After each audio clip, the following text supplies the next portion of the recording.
राजेश खन्ना को Hindi film industry का पहला सुपरस्टार कहा जाता है। राजेश खन्ना की बैक टू बैक 17 फिल्में हिट हुई थी, जिसके बाद लोग कहने लगे थे ऊपर आका और नीचे काका। हालांकि बाद के सालों में राजेश खन्ना ने असफलता का स्वाद भी चखा, लेकिन वो इसके लिए बिल्कुल भी तैयार नहीं थे। नमस्कार, मेरा नाम है लता सिंह और आप देख रहे हैं रिपोर्टर जी का हिंदी फिल्मी जगत से जुड़े दिलचस्प किस्सों का स्पेशल। साल 1990 में राजेश खन्ना ने अमिताभ बच्चन के साथ एक फिल्म मैगजीन को इंटरव्यू दिया था। इस इंटरव्यू में काका ने बताया था कि जब उनकी एक के बाद एक 7 फिल्में फ्लॉप हुई थी तो वह इस कदर टूट गए थे कि छत पर जाकर खूब रोए थे। राजेश खन्ना ने इस इंटरव्यू में कहा था, मुझे याद है कि सुबह के 3 बजे थे, मैं काफी नशे में था। मैंने पहली बार असफलता का स्वाद चखा था। एक के बाद एक मेरी 7 फिल्में फ्लॉप हो चुकी थी। उस रात बारिश हो रही थी, अंधेरा था और मैं अपने घर की छत पर अकेला था। मैं पूरी तरह से बेकाबू हो चुका था। मैं बहुत जोर से चिल्लाया, परवरदिगार, हम गरीबों का इतना सख्त इम्तिहान न लो कि हम तेरे वजूद से इनकार कर दें।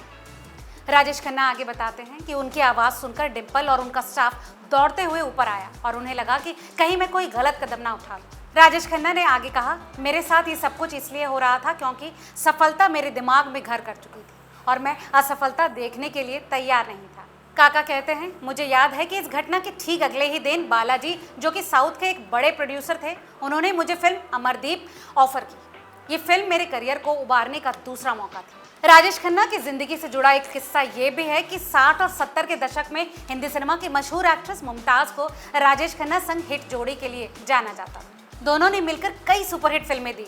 हाल ही में मुमताज ने एक इंटरव्यू में राजेश खन्ना संग अपने काम को लेकर बात की। उन्होंने बताया कि जब वो किसी और के साथ काम करती थी तो काका उदास हो जाया करते थे। इस बातचीत के दौरान मुमताज ने यह भी बताया कि आखिर ऐसा क्यों हो जाता था। रेडिफ को दिए इंटरव्यू में मुमताज ने कहा, वो यानी राजेश खन्ना उदास हो जाते थे जब मैं दूसरे हीरोज के साथ फिल्म साइन कर लेती, जैसे धर्मेंद्र जी और देव साहब, लेकिन वो खुद कई दूसरी हीरोइनों के साथ जरूर काम किया करते थे। मैं कभी भी इस बात से नहीं चिड़ी। उन्हें लगता था कि वो मेरे मालिक बन गए, लेकिन मैंने कभी इस बात को गलत तरह से नहीं लिया। मैं सोचती थी कि वो मेरी केयर कर रहे हैं। इस बातचीत में मुमताज ने शर्मिला टैगोर के साथ होने वाली तुलना पर भी रिएक्ट किया। मुमताज ने कहा कि उनका कभी भी शर्मिला जी के साथ कोई मनमुटाव नहीं रहा।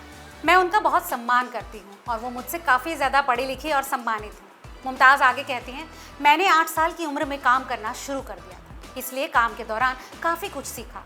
शर्मिला टैगोर हो या कोई और, मुझे कभी भी ज़्यादा किसी से बातचीत का समय नहीं मिला।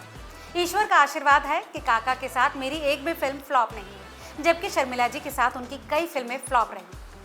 बता दें कि मुमताज़ ने राजेश खन्ना के साथ रास्ते, बंधन, सच्चा झूठा, दुश्मन, अपना देश, रोटी, आपकी कसम और प्रेम कहानी जैसी कई हिट फिल्में दी।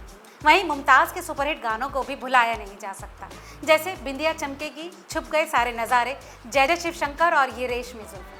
तो देखा आपने कैसे साथ काम करते करते काका यानी राजेश खन्ना मुमताज़ पर अपना हक जमाने लगे। हालांकि एक्ट्रेस ने भी इस हक को बेहद पॉजिटिविटी के साथ देखा। आपको इस विषय में क्या लगता है, हमें कमेंट करके ज़रूर बताएं और ऐसी तमाम और दिलचस्प खबरों के लिए देखते रहिए रिपोर्टर जी।